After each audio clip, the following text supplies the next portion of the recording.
Hello again, and welcome to the Creative Writing Workshop. The theme of this episode is going to be inventing a room. Just a reminder, this is a writing session in which I hold the time so that you can get words down on the page. So you'll need a pen and paper, or maybe the notes app on your phone, or a lovely new Word document. The first few minutes, I'll just let you warm up, and then I'll just quickly talk a bit about why I chose today's topic and why it's interesting for writers. And then at the end, we'll just do a little bit of reflection on what we've managed to do today. So let's jump straight into a warm-up exercise then. I hope you have a pen in one hand and a cup of tea within arm's reach. Here's a prompt, and you're just going to write for 6 or 7 minutes on this topic, not care what comes out, how bonkers it is, how crazy it is.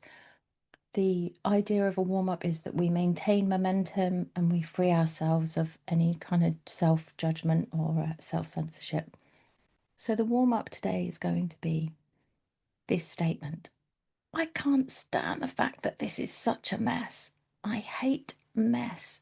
Someone has to do something about this mess.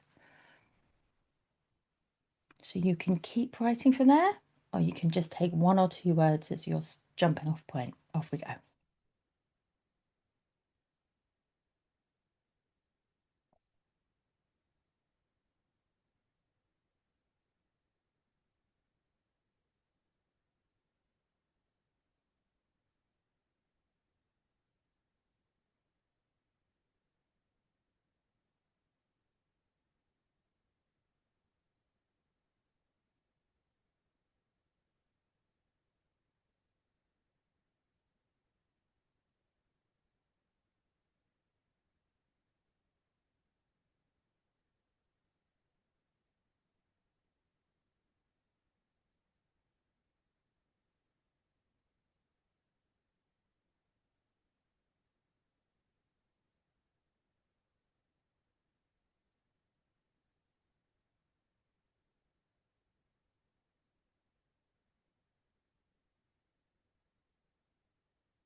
And if the words are coming out okay, then completely ignore me. But if you need a bit of focus, then let's make sure we have our characters start to interact with the things where they are, these kind of messy, horrible objects. Maybe there's something a bit disgusting or a bit unexpected in this mess that they can see.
And now, in the final minute, if they haven't already, we could let them loudly complain about what's going on around them, whether that's just into the air or they've found a character to complain to.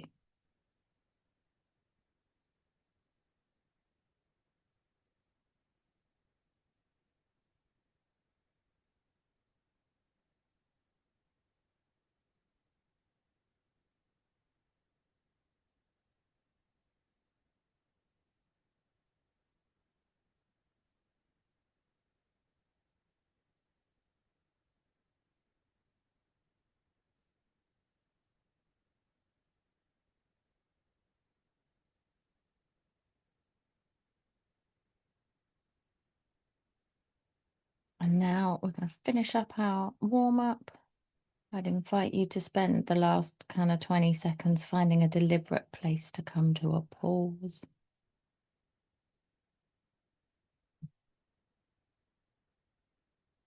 Might be the end of a line of dialogue. It might be bringing a description to a satisfying end. And I'm sure some people will be frantically writing as I kick off with having a chat about why the theme of today's episode is inventing a room. So it's interesting to me that from a simple idea such as this place is a mess, there will be so many responses, and so many of the creative responses will be quite detailed. We can call up a place, a set of objects from our imagination quite immediately. And I think sometimes if you're starting out and writing, it can be daunting and you want to make lots of plans or know that things make sense, that you can kind of create a complex whole for your piece of writing, especially if you're starting out with a novel. But it's interesting as well just to hone in on that idea that, a few trigger words or keywords and your imagination and your writing can do a huge amount of work to fill that in. I can guarantee you as well that were we in a room and all sharing our work, we would have so many different yet brilliant interpretations of this idea of mess. Lots of domestic ideas, some farming ideas, some work-based, market, shop-based ideas. There would be all sorts of things going on. So I'm writing something very domestic at the moment, and that is a bit of a departure for me. Usually I set my stories in more fantastical spaces, but this one is a crime story and it takes place in really ordinary, recognizable spaces and plays with the psychology of characters in those spaces and our expectations of what is normal and what isn't. And that's partly why I'm doing today's topic, because my own work has forced me to reassess what just the existence of a very simple room might be in fiction. So when we write, we have to create spaces from our imagination all the time. And we might begin an idea for a story with knowing what a character is wearing or a piece of food or an action, but eventually we will have to create a setting that feels very real, very grounded. It has to follow some ideas of logic, even if it's a floating room and your logic is fantastical, it still has to have some kind of, it has to make sense to itself. And um, that's why I just think it can be quite a fun thing to begin with. If you're a beginner, and then also if you're an experienced writer, it's something that's always fun to come back to, a new place that we can imagine. I think different spaces would leap into your mind if I say spaceship or church or cabin. And that last one could be a cabin on a ship or a cabin in the woods. So it's worth us remembering that these words can trigger different responses for our readers.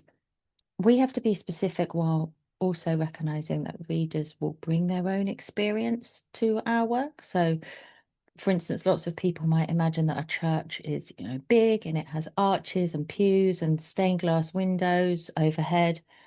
But lots of people where I live actually go to church in things like old shops and community halls because they might have a favorite pastor that preaches there, and there are a lot of different smaller churches. So um, it's worth remembering that some buildings or some keywords, some ideas don't spark in everybody what you might expect them to. So let's get down to creating a room. I'm going to ask you to do a tiny bit of prep before we jump into it, because it will make the scene we're writing go a bit more smoothly.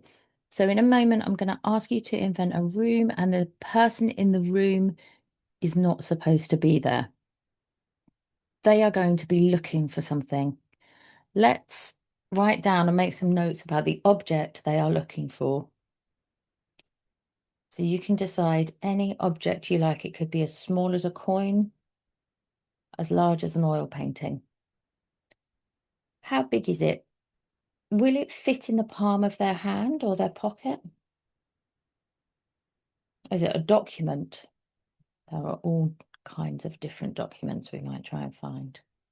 We're just trying to get a real sense of what they're searching for before we begin. The reader doesn't know necessarily, but we, the writer, need to know. You might also have a think at the moment while we're in the notes taking stage of what this object might mean to your character. Like, are they stealing it? Maybe they're trying to get it back. Maybe there would be repercussions to not having it. If you can get those down in 2 or 3 words. We're not really going to focus on a huge amount of plot today, but consequences and repercussions can always be good to have in our head as well.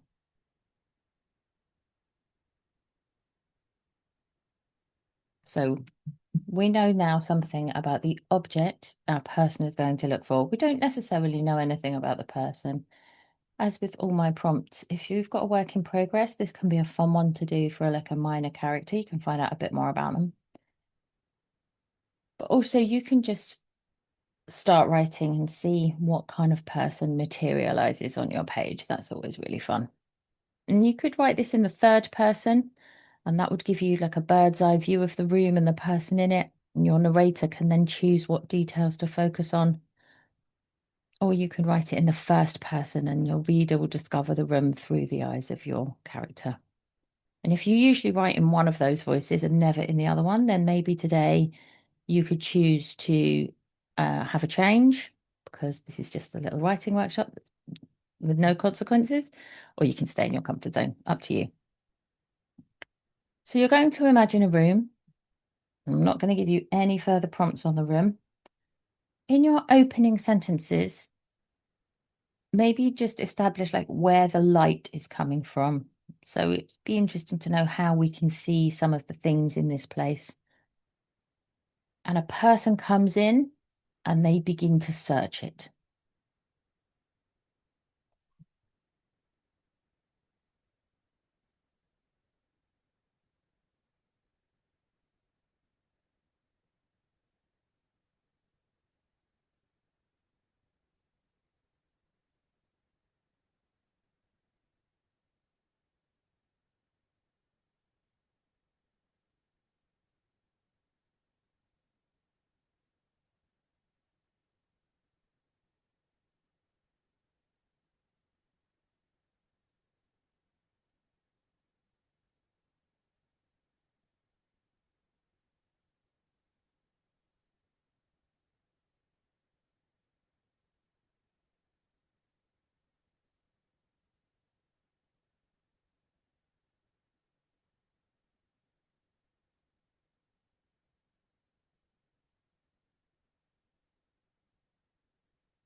And so we started off with your character immediately searching, but now what happens is they hear a sound from outside the room and they have to stop searching for a moment. They freeze.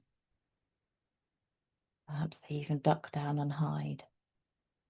But this moment of freezing in reaction to the outside sound gives them an opportunity to look at the room and take in overall what they're seeing. Perhaps now that they're still, they're going to notice things about this room that they hadn't seen before.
And if they haven't already, then you can let your character get back to their search.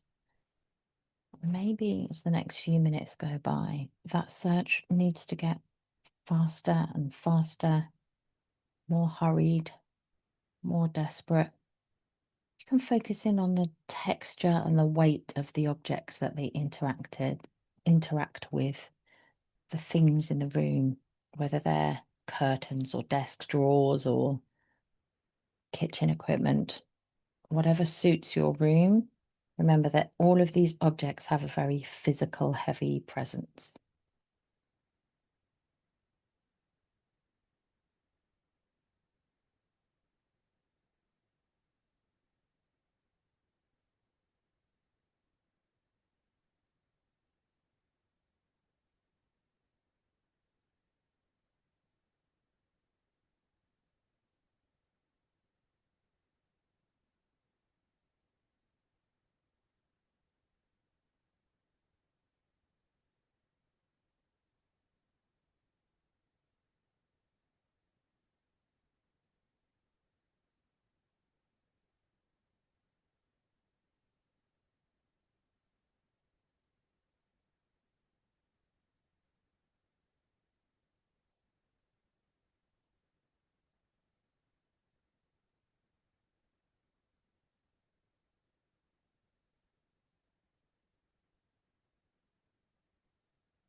And for the last 5 minutes of this bit of writing, this is a suggestion which may or may not fit what you've been up to. So this is one where you can really consider letting it shoot past you.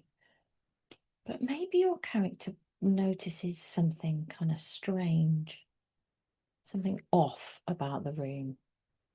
Maybe it's something that gives them the creeps a bit or forces them to reevaluate where they are, what they're doing.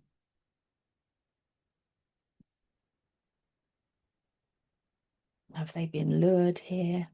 Could something be going on that they haven't yet considered? Just trying to conjure that feeling of like, oh, this isn't quite what I thought it was.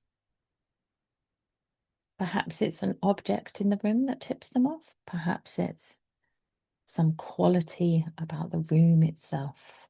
It begins to lean us into something a bit more unsettling and intimidating.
And now we're coming into the final minute of this exercise. So if this has started to develop really nicely for you, then hit pause, spend a few more minutes writing.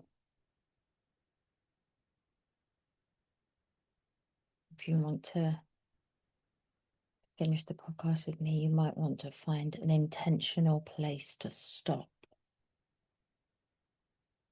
Or you might want to end by quickly scribbling down your ideas about where this might go next. I'll give you 30 more seconds.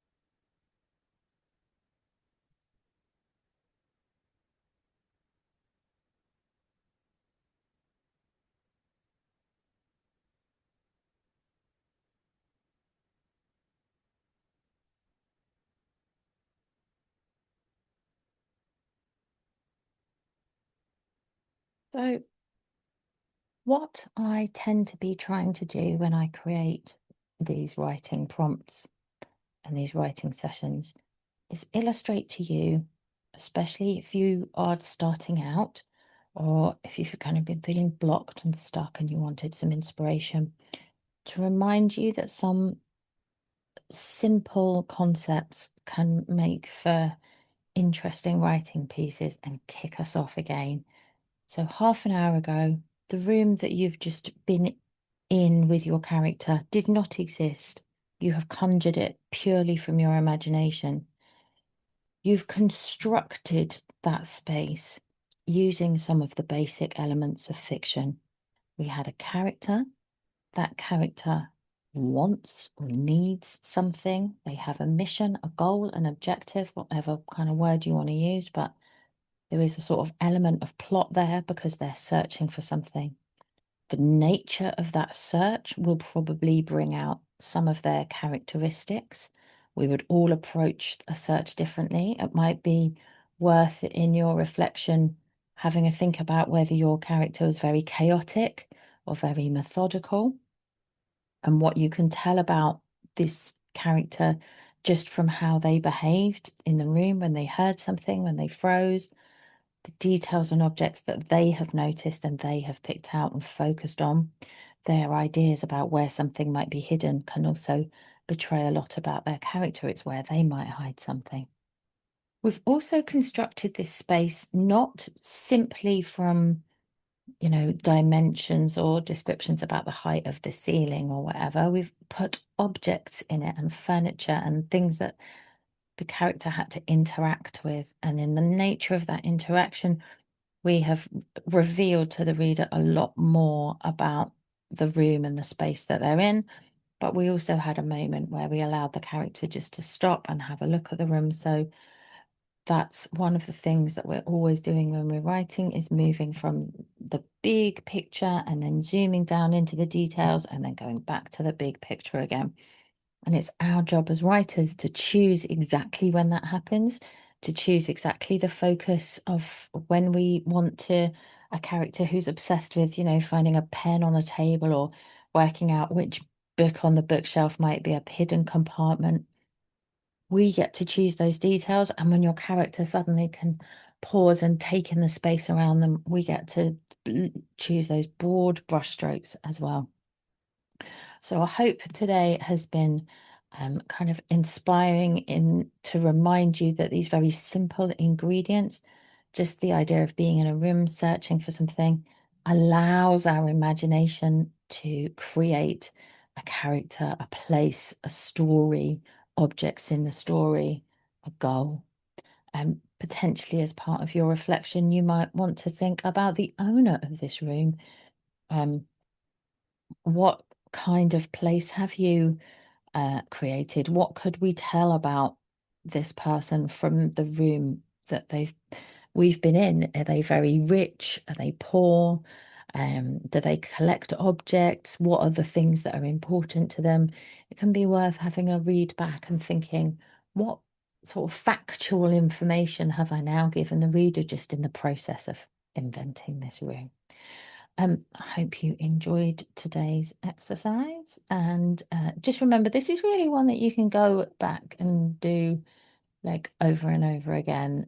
Maybe, if you had a very rich and expansive palace fantasy type room, you can go back and do it for a completely different genre or a totally different time period. And so if you're feeling blocked again, then yeah, definitely feel free to come back to this one. I feel it's more of a do-over, a repeated one than some of the sessions I do. If you're listening on a platform that allows you to give feedback, then I'm part of this for me is about developing my creative writing teaching skills. So if you have any feedback, then I'd absolutely love to hear it. And other than that, I will see you next time.